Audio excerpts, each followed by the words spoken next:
ये भागवत कथा तो इतनी दुर्लभ है, इतनी दुर्लभ। करोड़ों करोड़ों जन्मों के पुण्य कर्म का फल है श्रीमद् भागवत कथा श्रवण करना। आज ऐसे मत समझना कि हम ऐसे ही आकर के इच्छा होगी तो आकर के बैठ गए कि चलो सुन के आएंगे। यहां ऐसे नहीं आ सकते थे, बहुत कठिन काम है। एक राजस्थानी में संत हुए, बड़ी अच्छी बात याद आ गई। गुजराती राजस्थानी मिलती जुलती ही है, डालमिया जी को तो आती आती। एक संत हुए बहुत अच्छे, बोले भजन इतना आसान नहीं। कहे दास सग्राम भजन की करड़ी घाटी, आगे उबा पाप हाथ में लीनी लाठी, लाठी लीने हाथ में पाप से डरना दे, आगे मैले पाउंडो तो दे गाबड़ के माई। मुंह पर ठोके। पाप ऐसे होते हैं, कहां इधर मुंह करने देंगे। भागवत श्रवण करने के लिए इधर आना बड़ा आसान नहीं था यदि इसके पीछे हमारे पुण्य कर्म न होते। जन्म जन्मांतरों के करोड़ों पुण्य इकट्ठे होकर के आज प्रेरित किया कि चलो प्रेमपुरी में चलते हैं भागवत श्रवण करने। पुण्य कर्म पुण्य की ओर ले जाएंगे, पाप पाप की ओर ले जाएंगे। यदि पुण्य न होते तो प्रेमपुरी आश्रम में नहीं होते, किसी थिएटर में होते। ये पुण्य है, भागवत पुण्य से ही प्राप्त होता है। देखो राजन, ये शनकादि ऋषि कहते हैं नारद जी महाराज, ये भागवत पुण्य से प्राप्त होती है। इतना ही नहीं, ये भागवत केवल पुण्यात्माओं को ही पवित्र करता हो। फिर एक सवाल खड़ा होता है, लेकिन जिस व्यक्ति के पुण्य नहीं है, जिसके कर्म खराब है, पाप कर्म है, उस व्यक्ति को भागवत श्रवण करने को मिलेगी कि नहीं, और मिलेगी तो लाभ उठाएगा कि नहीं। हम तो ऐसे पुण्यात्मा नहीं लगते, हमने तो जीवन में जानबूझ के भी हमको मालूम है मजबूर होकर के कई पाप किए। ऐसी स्थिति वालों का भी उद्धार होगा कि नहीं। कहते नहीं नहीं, पुण्य से तो प्राप्त हो ही गई है, हमारे पीछे पुण्य तो है ही है। लेकिन इस जीवन में भी कोई ऐसे कर्म हो गया हो तो उनका प्रायश्चित भी इसी से हो जाएगा। पूर्व पुण्य तो यहां लेकर के आ गए, लेकिन इस जीवन में पाप हो गए, उनका प्रायश्चित भी इससे हो जाता है। ये मानवा पाप कृतस्तु सर्वदा सदा दुराचार रता विमार्ग कहा, क्रोधाग्निदग्धा कुटिलाश्च कामिनः सप्ताह यज्ञेन कलौ पुनन्ति ते। नारद जी महाराज को शनकादि ऋषि कहते हैं, देखो नारद जी, ऐसे ऐसे जो लोग होते हैं, सब प्रकार से जीवन में पाप ही पाप किया हो, दुराचारी रहा हो,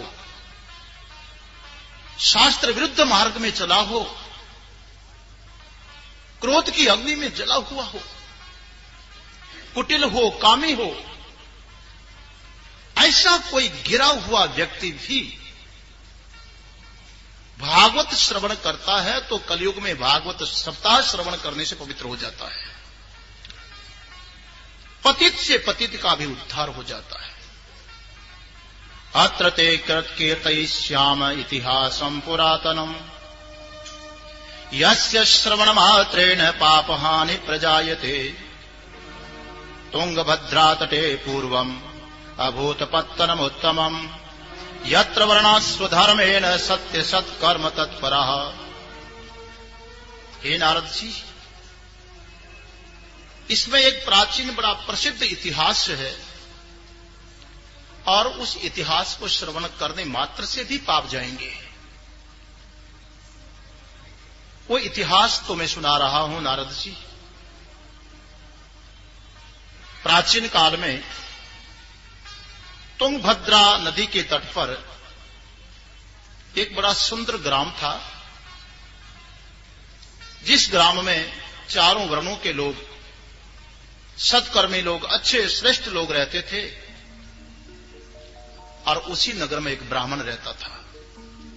आत्मदेव पुरे तस्मिन् सर्ववेद विशारद श्रौत स्मार्तेषु निष्णातो द्वितीय इव भास्करो। वो ब्राह्मण देवता भी जैसे वहां के लोग वैसे ही थे, बड़े विद्वान, सर्ववेद विशारद, वेदों के विद्वान, केवल जानकारी रखने वाले नहीं, उनके अनुसार आचरण करने वाले। श्रोत स्मार्तेषु निष्णात, वैदिक और स्मार्त कर्म करने में बड़े कुशल थे, बड़े तेजस्वी महापुरुष। ब्राह्मण के संपूर्ण लक्षण उनके जीवन में। भिक्षुको वित्तवान लोके ततप्रिया धुंधुली स्मृता, सौभाग्य स्थापिका नित्यम सुंदरी सुकुलोद्भवा। वो ब्राह्मण आत्मदेव, भिक्षुक माने ब्राह्मण का जो धर्म है, उन धर्मों से युक्त थे, वित्तवान थे, बाह्य लौकिक धन और विद्या धन दोनों की कमी नहीं जिनके पास। उस आत्मदेव की पत्नी थी, उसका नाम था धुंधुली। धुंधुली की भी अपनी विशेषता थी, जैसे आत्मदेव की विशेषता। धुंधुली की बड़ी विशेषता थी महाराज, सौभाग्य स्थापिका नित्यम सुंदरी सुकुलोद्भवा। एक विशेषता तो यही थी कि सौभाग्य स्थापिका, वो होता ना हठीले स्वभाव की, जिद्दी स्वभाव की। धुंधुली ऐसी थी, मैंने बोल दिया ऐसा ही होना चाहिए और कुछ नहीं सुनती, ऐसे हठीले स्वभाव की। हां, बात बात पर जिद कर लें कि ऐसा ही होना चाहिए, मैं और कुछ नहीं सुनती हूं, मेरी बात होनी चाहिए। देखने में सुंदर थी, अच्छे कुल में उसका जन्म हुआ था, लोक वार्ता में बड़ी कुशल, बातें बनाने में तो इतनी कुशल, इतनी कुशल। क्रूरा प्राय शोभौ जल्पिका। लेकिन ऐसा ही था जैसे स्वर्ण कलश में सुरा भरी हुई हो, भीतर से बड़ी क्रूर स्वभाव की, प्राय बात बात पर अकारण हंसने वाली। घर के काम काज में ठीक थी, गृहस्थ के कार्य को करने में कुशल। कृपणा कलह प्रिया, परंतु दूसरी तरफ देखो तो ऐसी कृपण, ऐसी कृपण, कृपण जानते हैं, चमड़ी जाए मगर वही थी। कलह प्रिया, और रात्रि को जब तक कुछ न कुछ खटपट न हो जाए तब तक नींद न आवे। कलह प्रिया एवं निवसतो प्रेमणा दंपत्यो रममाणयो अर्था कामास्तयोरासन सुखाय गृहाधिकम।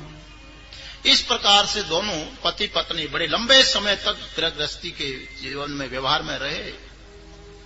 काफी समय चला गया, लेकिन दोनों के दोनों रोकड़ के रोकड़, कोई संतान नहीं आई। आत्मदेव को बड़ी ग्लानि होने लगी मन में। संतान तो होने चाहिए, गृहस्थ जीवन में है, संतान नहीं होगी तो वंश परंपरा कैसे चलेगी, ऊट चला जाएगा। पिंडदान कौन करेगा, तर्पण कौन करेगा, श्राद्ध कौन करेगा, वंश का नाम कैसे चलेगा, वार्धक्य का सहारा कौन होगा। कई तरह की चिंता होने लगी, मन ही मन बड़ा दुखी है। संतान प्राप्ति के लिए बहुत सारा धन इकट्ठा किया, दान पुण्य भी किया, लौकिक बहुत कुछ उपाय कर लिए, लेकिन न पुत्रो नापि वा पुत्री, न तो पुत्र आया न पुत्री आई। आत्मदेव को और चिंता बढ़ गई। एक दिन तो इतना दुखी हो गया कि सोचा, जब गृहस्थ में रहकर के गृहस्थ जीवन का पालन नहीं हो रहा और संतान प्राप्त नहीं कर पाया तो कैसा गृहस्थी। एकदा सद्विजो दुःखाद गृहम त्यक्त्वा वनम गतो मध्याह्ने तर्षितो जात तडागम समुपेयिवान् पीत्वा जलम निषन्नस्तु प्रजा दुःखे न कर्षित मुहूर्तादपि तत्रैव सन्यासी कश्चिदागतः। एक दिन तो निकल पड़े, जंगल में चले गए। दोपहर का समय था, जोर से प्यास लगी, एक सरोवर में पानी पिया, बैठे थोड़ी देर के लिए। इतने में देखा ब्राह्मण ने कोई सन्यासी भी वहां पर पहुंच गए। वो सन्यासी ब्राह्मण ने देखा, वो भी पानी पी करके बैठे तो उनके समीप गए। पास में जाकर के ब्राह्मण देवता प्रणाम किया, चरणों में गिर पड़ा, रो पड़ा, लंबी लंबी श्वास लेने लगा। जब संत ने यति ने देखा कि ब्राह्मण बड़ा दुखी है बेचारा, वही संत का हृदय पिघल गया। कथम रोदिषि विप्रत्वम काते चिंता बलीयसी वदत्वम सत्वरम मह्यम स्वस्य दुःखस्य कारणम। सन्यासी ने ब्राह्मण देव से पूछा, ब्राह्मण विप्रदेव, क्या दुख है आपको, किस बात की चिंता है? जल्दी बताइए, जल्दी बताइए, अपने दुख का कारण बताइए, आप क्यों दुखी है? ऐसे ठीक नहीं, आप रोइए मत, दुखी मत होइए, कारण बताइए ना, क्या कारण?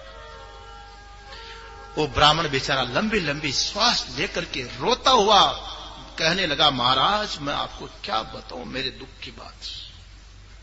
किम ब्रवे मेरे से दुखम पूर्व पापे न संचितम मदीया पूर्व जातो यम कवोष्णम उपभुंजते। मैं मेरे दुख की क्या कहानी आपको सुनाऊं महाराज, मैं तो पूर्व जन्म का कोई बहुत बड़ा पापी हूं, आज मेरी यह स्थिति है। मैं तो जब पितरों को जलांजलि देता हूं तो वो भी जल को अपने चिंता जनित श्वास से कुछ ऐसा मानो गर्म करके पीते हैं, माने उनके भी आंसू निकलते हैं, वो भी जलांजलि स्वीकार नहीं करते। मैं किसी ब्राह्मण को कोई दान देता हूं तो ब्राह्मण मेरा दान स्वीकार नहीं करते। एक ही दुख है कि मुझे संतान नहीं है। ब्राह्मण कहते निसंतान का दान हम नहीं लेंगे। दिग्जीवितम प्रजाहीनम दिग्गृहम च प्रजाम बिना दिग्धनम चानपत्यस्य दिक्कुलम संततिम बिना।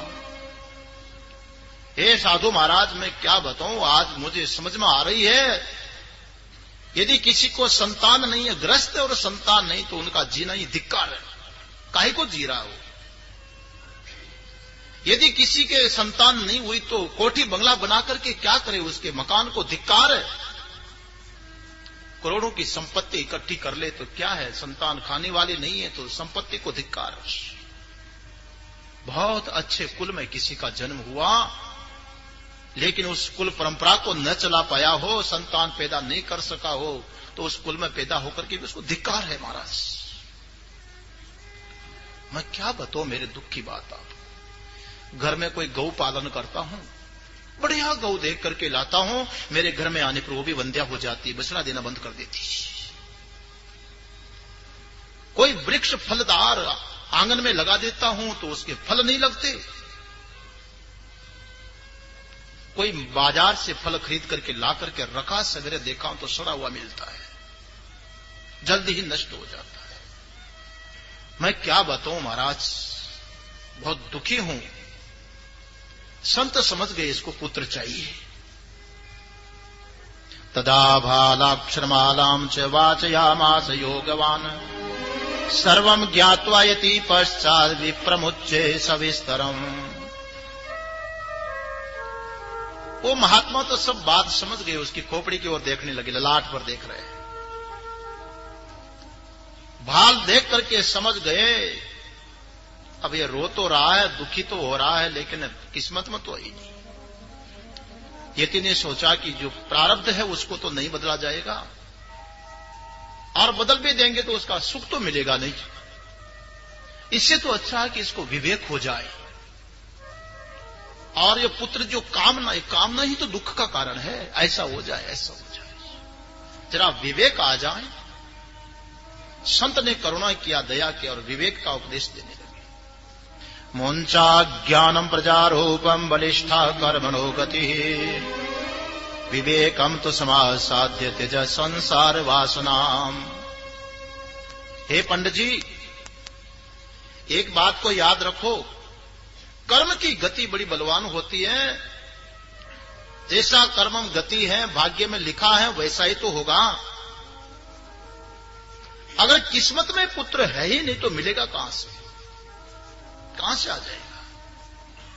ये सब छोड़ो, संसार की वासना और विवेक प्राप्त करो। देखो, आप कहते हो कि पुत्र के बिना जीवन धिक्कार है, तो पुत्र वालों की भी तो जिंदगी देख लो तुम।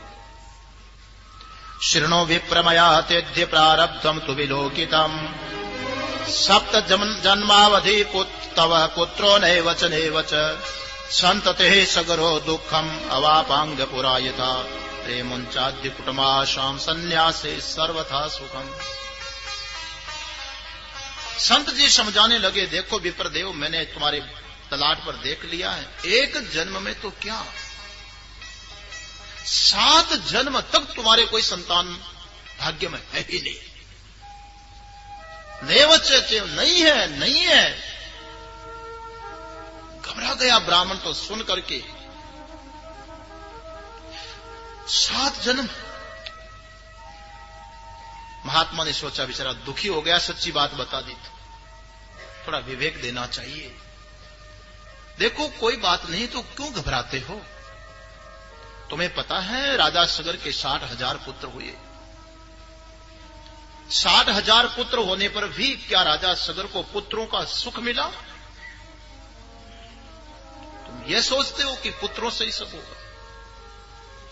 60,000 पुत्रों का पिता बनकर के भी पुत्र सुख प्राप्त नहीं। और तो और छोड़िए, साक्षात नारायण को पुत्र के रूप में प्राप्त करने वाले राजा दशरथ की क्या दशा हुई? यदि पुत्र से सुख है, राजा अंग को भागना पड़ा सन्यासी बनकर के जंगल में, वैन जैसा दुष्ट पैदा हो गया। इसलिए पुत्र से सुख की आशा छोड़ो, सन्यासे सर्वथा सुखम। ब्राह्मण देव, कोई सुख है तो सन्यास में है। भीतर से कामनाओं का सम्यक न्यास कर दो, आशा कामना छोड़ दो, सुखी हो जाते हैं।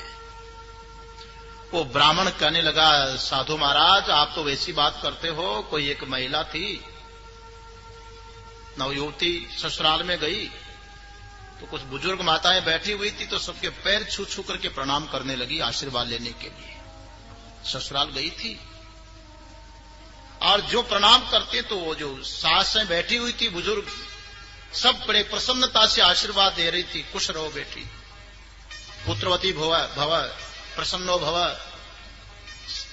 देवी भव, क्या क्या आशीर्वाद दे रही थी सब। उनमें एक बुजुर्ग महिलाओं में एक विधवा भी बैठी हुई थी। विधवा, वो विधवा वहां बैठी हुई थी। उसको जाकर के प्रणाम किया तो वो भी आशीर्वाद देने लगी, खुश रहो बेटी, खुश प्रसन्न रहो। मैं तो प्रभु से यही कामना करती हूं, तुम सुखी रहो, भगवान तुम्हें भी मेरे जैसे ही बना दे। आप तो ऐसा आशीर्वाद दे रहे, मेरे दुख की बात आपके सामने रखी और आप तो ये कहते हो कि मेरे जैसे बन जाओ। किसी संत के प्रणाम किया, बाबा के पैर छुए तो कहे तो मेरे जैसे हो जाओ। क्या मतलब? विवेकेन भवेत किम मे पुत्रम देहि बलादपि नो चेत्यजाम्यहम प्राणांस त्वदग्रे शोकमूर्छित।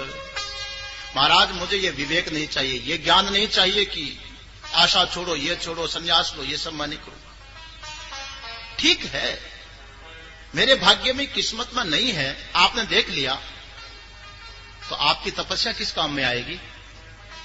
आपके तप की शक्ति किस काम में आएगी? बलादेश, जबरदस्ती दे दीजिए ना, आपके तप के बल से हमको दे दीजिए, लेकिन पुत्र दीजिए।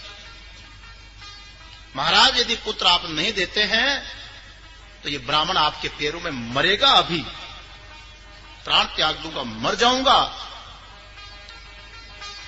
किसी ब्राह्मण को पैरों में मरते हुए तो देखने पर आपको सुख होगा ना, खुशी हो जाओगे। या तो संतान दीजिए, नहीं तो मरूंगा। मुझे मालूम है जिसके संतान आदि न हो तो क्या जीवन है। आप सन्यास की बात करते हो, कैसा जीवन है वो? पुत्रादि सुखहीनो यम संन्यास शुष्क एव हि गृहस्थ सरसो लोके पुत्र पौत्र समन्वितो। क्या सन्यासी का जीवन है? जिसको पुत्र आदि प्राप्त नहीं है, सन्यास ले लिया, उसका कोई जीवन हो तो सूखा पेड़ है। किसी वृक्ष के पत्ते सूख जाएं, पत्ते झड़ जाएं, टहनियां टूट जाएं, सूखा केवल ठोंठ खड़ा हो, ऐसा सन्यासी का जीवन है। क्या है उसके पीछे? और गृहस्थ का जीवन तो देखिए, आह सरसो लोके पुत्र पौत्र समन्वित, जिसके आंगन में पुत्र पौत्र से युक्त घर है, वहां रस है, वहां आनंद है। छोटे छोटे बच्चे किलकारियां मार रहे हैं, खेल रहे हैं, दौड़ करके पिता गोद में उठा रहा है। एक अलग जैसे कोई पेड़ हरा भरा हो, सघन वृक्षावली के बीच में हरा भरा पेड़, सघन पत्ते, उस पर पुष्प लगे हुए, फल लटके हुए, पक्षी चहक चहक कर रहे हैं, यात्री नीचे बैठ करके छाया का आनंद ले रहे हैं, कोई फल खा रहा है। ऐसा तो गृहस्थ का जीवन है। सन्यासी का जीवन तो सूखे पेड़ के जैसा है। दीजिए महाराज, मुझे तो गृहस्थ जीवन चाहिए, मुझे पुत्र चाहिए। संत ने देखा कि जब नहीं समझता, विवेकेन भवेत किम बोलता कि आपके ज्ञान से क्या होगा। अब इसको ज्ञान नहीं चाहिए, इसको पुत्र चाहिए। एक बात ध्यान देना, आखिर में जीवन का लक्ष्य तो विवेक ही है, जिस विवेक के द्वारा परमात्मा की प्राप्ति होकर के जीव मुक्त हो जाए। वो विवेक चाहे पहले हो जाए, चाहे ठोकरें खा करके हो, विवेक तो व्यक्ति को करना ही पड़ेगा। कोई उपाय नहीं है दूसरा आत्मकल्याण का, कोई उपाय नहीं। लेकिन संत ने देखा कि अभी इसकी प्रारब्ध प्रतिबंधक है, इसलिए भीतर में विवेक नहीं हो पा रहा है। तस्याग्रम समालोक्य फलमेकम सदत्तवान इदं भक्ष्य पत्न्या त्वं ततः पुत्रो भविष्यति। संत ने अपने झोले में हाथ डाला। संत के झोले में सब मिल जाता हो। एक बात याद आ गई, एक महात्मा पहले ग्रस्त थे, फिर साधु सन्यासी बन गए। बहुत वर्षों के बाद लौट करके जब वापस आए, उस नगर में आ गए तो लोग दर्शनों के लिए गए। उनकी जो श्रीमती थी वो भी दर्शनों के लिए गई, बैठ गई चरणों में पास में। थोड़ी देर बैठी रही, फिर वो संत जी को पूछने लगी कि आप आज्ञा करो तो आपका कपड़ा फटा हुआ जरा सिलाई कर दूं। तो पूर्व के पति अभी संत है, कहा कर दे, सिलाई कर दे। वो उठ करके जाने लगी। कहां जाती है? सुई धागा लेकर के आती हूं। अरे बैठ। वो झोले में हाथ डाला, सुई धागा निकाल करके दिया कि ले सिलाई कर दे। सिलाई कर दी। इतने में देखा कि नाखून बड़े हुए थे। आप आदेश करो तो नाखून काट दो। हाँ काट दे। फिर जाने लगी। कहां जाती है? बोले ब्लेड या नेल कटर लेकर के आती हूं, नाखून काटो। अरे बैठ। झोले में हाथ डाला और ब्लेड निकाल के दिया, ले काट दे। थोड़ी देर में देखा कि मुंह सूख रहा था। बोली आप जल पिएंगे? हाँ पी लेंगे पानी। फिर जाने लगे। कहां जाती है? गिलास लेके आऊं। अरे बैठ। झोले में हाथ डाला, गिलास निकाल करके। वो पूछने लगी कि आप इसे झोले में क्या क्या रखते हैं? जो चाहे हाथ डालते निकाल लेते हो। महात्मा जी करने लगे, तुझे छोड़ के सिर्फ ही को इसी में रखता हूं, बाकी सब इसी में। तो महात्मा का झोला तो ऐसा होता है महाराज, सब मिल जाता है। वो हाथ डाला, एक फल निकाला। फलम एकम सदत्तवान, एक फल लिया और ब्राह्मण देव के हाथ में दिया कि लो, ये फल अपनी पत्नी को खिला देना। तत्र पुत्रो भविष्यति तथा, बस उसको खिला देना, इससे पुत्र प्राप्त होगा। परंतु जरा ब्राह्मणी को समझा देना, कुछ नियमों का पालन करना है। सत्यम शोचम दया दानम एक भक्तम तु भोजनम वर्षावधि स्त्रिया कार्यम तेन पुत्रोति निर्मल। देखो अपनी श्रीमती को समझा देना कि 1 वर्ष तक सत्य का पालन करे, पवित्रता का ध्यान रखे, दया दान ये करते रहे और एक समय भोजन करे। इसका विशेष करके उसको समझा देना। ब्राह्मण बड़ा प्रसन्न हुआ और फल लेकर के गया, जाकर के ब्राह्मणी को दिया। क्या लाए? बोले फल लाया हूं। कहां से? अरे आज तो भाग्योदय हो गया कि संत जी मिल गए, मैं तो मर नहीं गया था, लेकिन संत ने कृपा की और फल दिया। ले ये फल खा ले,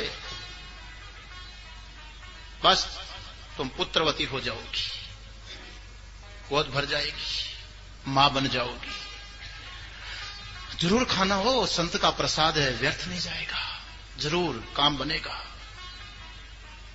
बड़े प्रसन्न है। ब्राह्मणी ने ले तो लिया हाथ में, ब्राह्मण देकर के चल दिया, फल को खा लेना हो। देखो आज संत की बड़ी कृपा हो गई, फल देकर के ब्राह्मण तो कहीं निकल गए, भिक्षुक थे, जाना पड़ा। तरुणी कुटिला तस्य शक्य ग्रे चरुरोदः अहो चिंता ममोत्पन्ना फलम चाहम न भक्षये। वो पंडित जी तो ब्राह्मणी को फल देकर के चले गए और तरुणी विचार करने लगी। कुटिल थी ना, कुटिल, मुख रचना कच और अंतर्गति कच और दादू करनी और तिनको कहां ठोर। भीतर की जो कुटिलता थी,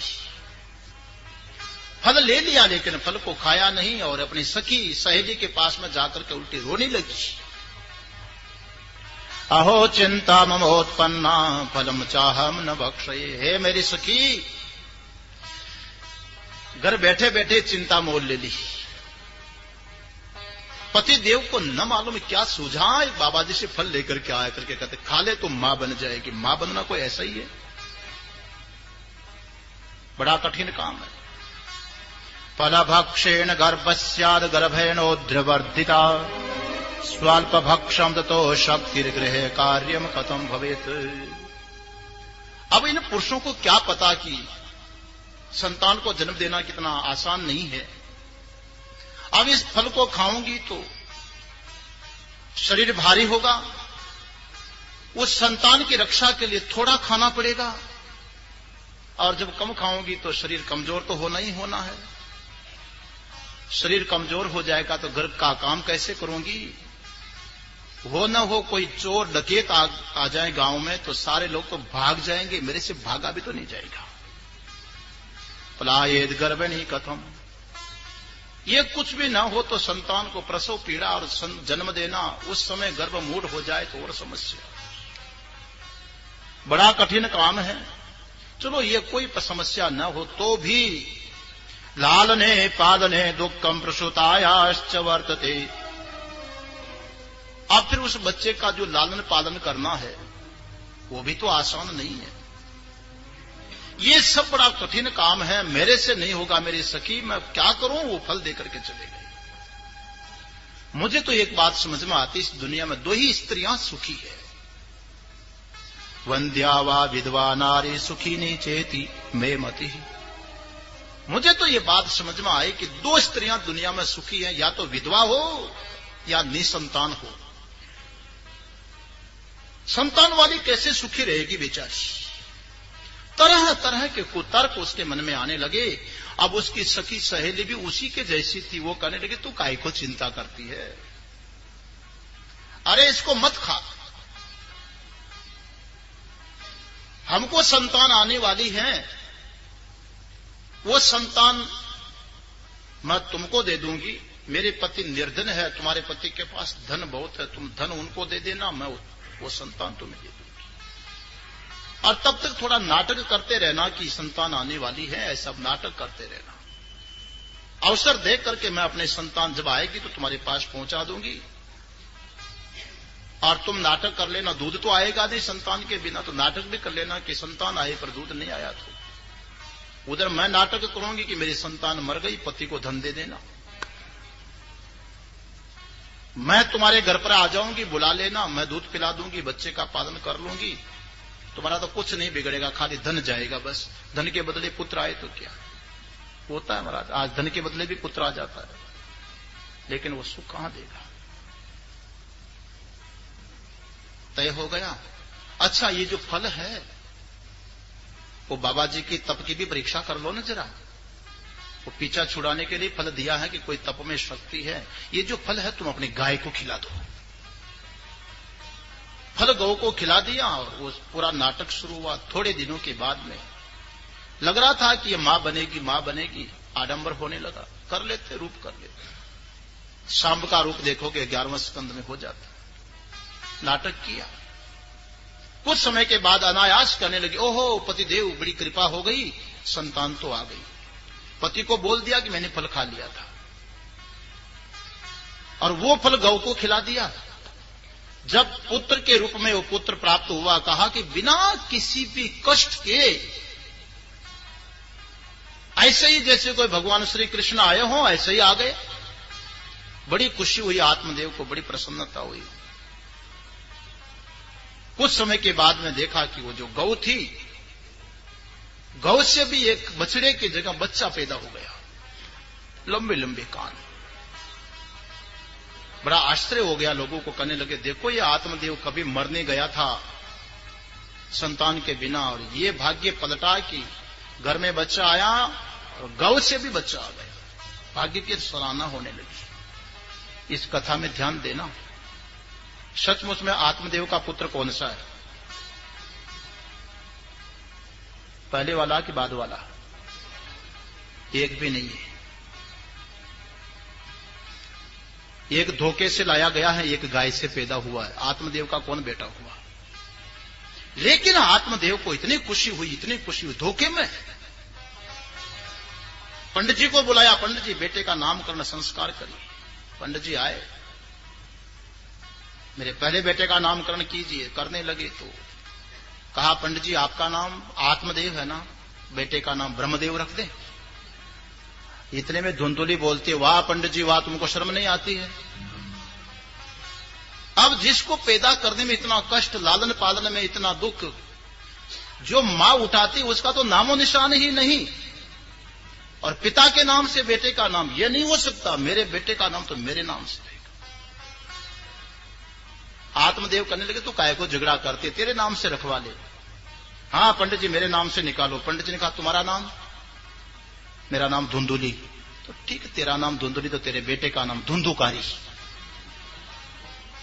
तेरे जैसा। बड़ी खुश हो गई, हाँ मेरे बेटे का मेरा जैसा नाम। अब दूसरा बोले इसका तुम्हारी मर्जी पंडित जी, जो चाहो निकाल दो। भाई इसके कान बड़े बड़े हैं, तो गौ के शरीर से आया, इसका नाम गोकर्ण। बड़े कान वाला आज भी विद्वान माना जाता है। देखना किसी के लंबे लंबे कान हो ना, और चूहे की तरह उठे हुए कान हो, तो समझ लेना कि आदमी भी बिल्कुल छिछला व्यक्ति है। कोई बुरा मत मान लेना, कोई बैठे हो तो अपना ही देख लो, दूसरे का नहीं। गोकर्ण बड़ा विद्वान होता है, नाम रख दिया। दोनों बालक देखते देखते चंद्रमा की कला की भांति बड़े हुए। वो तो बच्चा जब बड़ा होता तो कहा होता है पूत के पैर पादने में दिखाई पड़ते हैं। लक्षण तो मालूम पड़ने लगे कि यत कालेन तो जातो तरणो तनयाऊ भव गोकर्ण पंडितो ज्ञाने धुंधुकारी महाफल। थोड़े दिनों में जब बच्चे बड़े हुए तो गोकर्ण बड़ा पंडित ज्ञानी निकला, और जैसा कारण था वैसा कार्य। धुंधुकारी महाखल है वो, धुंधुकारी वो तो महादुष्ट पैदा हो गया। स्नान शौच क्रियाहीनो दुर्भक्षी क्रोध वर्धित दोष परिग्रह करता च शवहस्तेन भोजनम। स्नान नहीं करना, पवित्रता नहीं, संध्या बंदन कोई क्रिया नहीं, दुर्भक्षी अभक्ष भक्षण करने वाला, क्रोधी देखो तो आग उगलता है।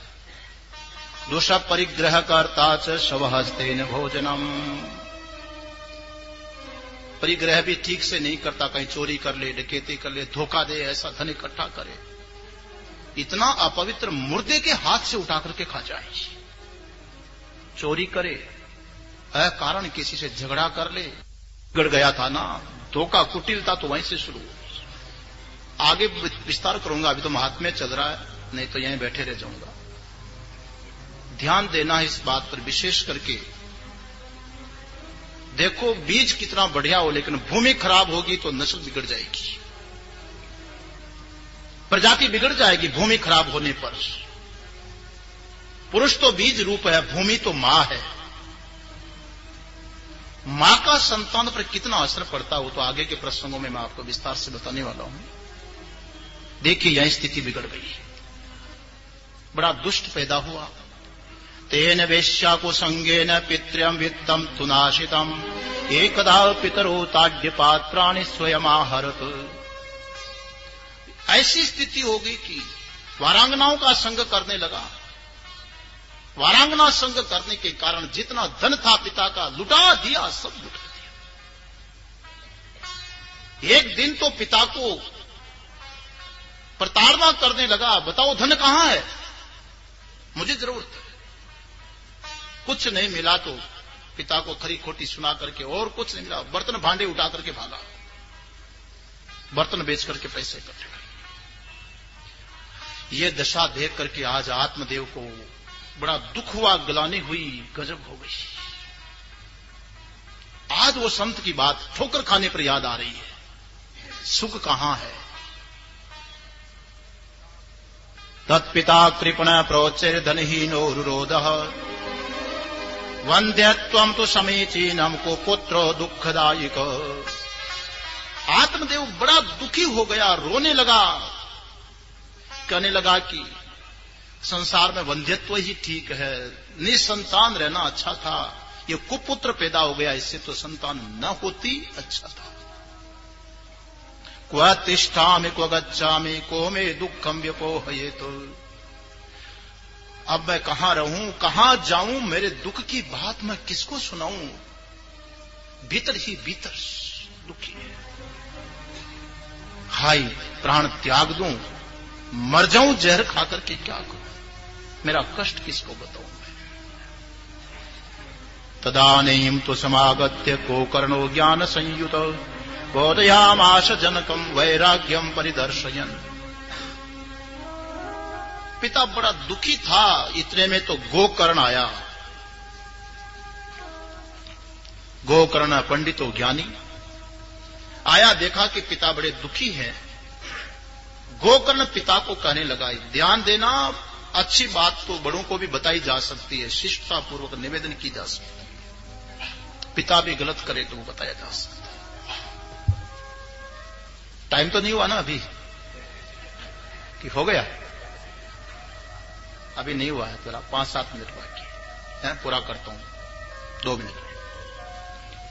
गोकर्ण पिता के पास में गया और पिताजी को समझाने लगा, पिताजी क्यों दुखी हो रहे हैं, क्या करूं बेटा, मेरी तो ये स्थिति हो गई, सारा धन चला गया, बुढ़ापे में कलंक लग गया, नरक भोग रहा हूं। सज्जनों याद रखना, 4 तरह के नरक तो यहीं भोगने पड़ेंगे, कर्मों का नरक यहीं भोगना पड़ेगा। अत्यंत निर्धन जीवन है, न खाने को, न रहने को, न पहनने को, वो नरक भोग रहा है। किसी का अत्यंत रोगी जीवन है, सब कुछ है, उपयोग नहीं कर पा रहा, नरक भोग रहा है। यदि सम्मानित व्यक्ति है, उसके ऊपर अंगुलियां उठने लग गई, मुंह दिखाने जैसा नहीं रहा, कलंकित जीवन हो गया, नरक भोग रहा है। किसी के घर में बेचारा दिन भर काम करके आया और रात को आते घर वाली किच किच करे, सोने न दे, कलहन स्त्री आ जाए, नरक भोग रहा वो आदमी। ये तो चारों तरह के नरक तो यहीं पर भोगते हैं। आत्मदेव आज नरक का एहसास करने लगा, बड़ा दुखी हो गया और गोकर्ण को कहने लगा, बेटा मैं क्या करूं। गोकर्ण कहने लगा, पिताजी विवेक करो, संत का प्रसाद है ना, संत का फल ही इस रूप में आया है। संत का फल तो, संत का प्रसाद तो विवेक ही देगा। संत का प्रसाद परिस्थिति के पश्चात भी विवेक ही देने वाला है। क्या विवेक करूं बेटा, गोकर्ण बताओ क्या विवेक करूं। बोले पिताजी 7:45 बज गए हैं, इसलिए विवेक की बात तो सुबह ही बताऊंगा। 7:30 बजे क्या विवेक करना, इतना महत्वपूर्ण उपदेश देगा। महात्म्य का शेष प्रसंग पूर्ण करते हुए कल मूल भागवत जी का प्रारंभ होगा। प्रार्थना यही है कि आप लोग समय पर पधारिएगा और उसका पूर्ण बहुत बहुत आनंद प्राप्त करें। अभी सुन ही रहे थे भागवत, ऐसा अद्भुत, कल भी सुनोगे। कुछ नहीं सुन पाए, कुछ नहीं कर पाए तो 7 दिन बैठ करके अब सुन लेंगे, करना कुछ नहीं। इतने मात्र से भी व्यक्ति का कल्याण है। अद्भुत ग्रंथ है महाराज, ऐसा अद्भुत ग्रंथ है, कहां भूख चली जाती है, कहां नींद चली जाती है, कहां चिंता भाग जाती है, पता ही नहीं चलता है। 2.5-3 घंटे 3 मिनट की तरह निकल जाएंगे। इस आनंद से वंचित मत रहना। ये तो ब्रह्मलीन महाराज श्री जी की प्रेरणा, उनका आशीर्वाद और प्रेमपुरी आश्रम ट्रस्ट का ये तो बड़ा भारी अनुग्रह हम लोगों के ऊपर है कि इतना सुंदर संयोग यहां पर प्राप्त होता रहता है। उसका समय पर आकर के ठीक 7:30 बजे प्रारंभ करेंगे। अभी 1 मिनट कीर्तन करेंगे, हमारे चंद्रमोहन जी बढ़िया भजन सुनाएंगे, फिर पंडित जी आरती की तैयारी करेंगे। एक कृपा करना, मेरी बात पर ध्यान देना, आरती की जितने यजमान हैं प्राय उतनी थालियां तैयार की हुई है, लेकिन हमारी व्यवस्था बने रहे इस दृष्टि से जो यजमान हैं वही आगे आकर के आरती करेंगे, बाकी हम बैठ करके आरती बोलेंगे। जो आरती की पुस्तक न बटी हो तो सबको पुस्तक बांट दीजिए। भागवत जी की आरती होगी, सब आरती देख करके बोलेंगे। एक मिनट नाम संकीर्तन करें, फिर भजन होते ही आरती होगी, तब तक आरती की तैयारी करेंगे। गोविंद जय जय गोपाल जय जय, गोविंद जय जय गोपाल जय, गोविंद जय जय गोपाल जय जय, गोविंद जय जय गोपाल जय जय, राधा रमण हरि गोविंद जय जय, श्री राधा रमण हरि गोविंद जय जय, राधा रमण हरि गोविंद जय जय, राधा रमण हरि गोविंद जय जय, गोविंद जय जय गोपाल जय जय, गोविंद जय जय गोपाल जय जय, गोविंद जय जय गोपाल जय जय, गोविंद जय जय गोपाल जय जय, गोपाल जय जय, गोविंद जय जय गोपाल जय जय, गोविंद जय जय, गोविंद जय जय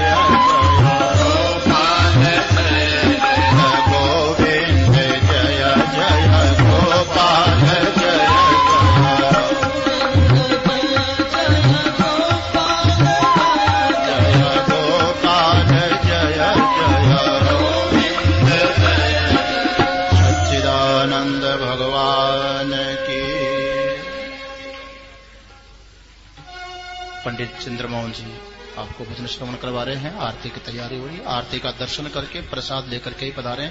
10-5 मिनट में कुछ भी बिगड़ने वाला नहीं है, थोड़ी शांति बना करके रखिए।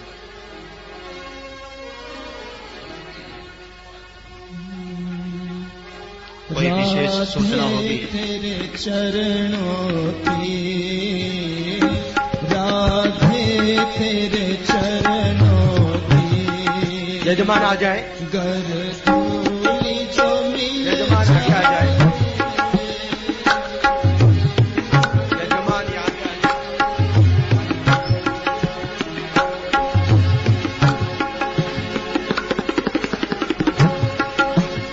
कोठी के यजमान आगे आ जाए और थोड़ा राउंड में, यहाँ जो मैंने बैठी है थोड़ा यहाँ तक आ जाए। राउंड में ऐसा गोलाकार बनाए ताकि सबको लाभ मिलेगा। या पीछे आ जाए, ये मन बड़ा चंचल है, कैसे तेरा कोठी के यजमान आगे आ जाए। ये मन बड़ा चंचल है, कैसे तेरा भजन करूं। थोड़ा राउंड बनाओ, राउंड गोलाकार बनाओ, इसे समझाऊं, जितना इसे समझाऊं उतना ही चल जाए, राधे तेरे चरणों की, श्यामा तेरे चरणों की।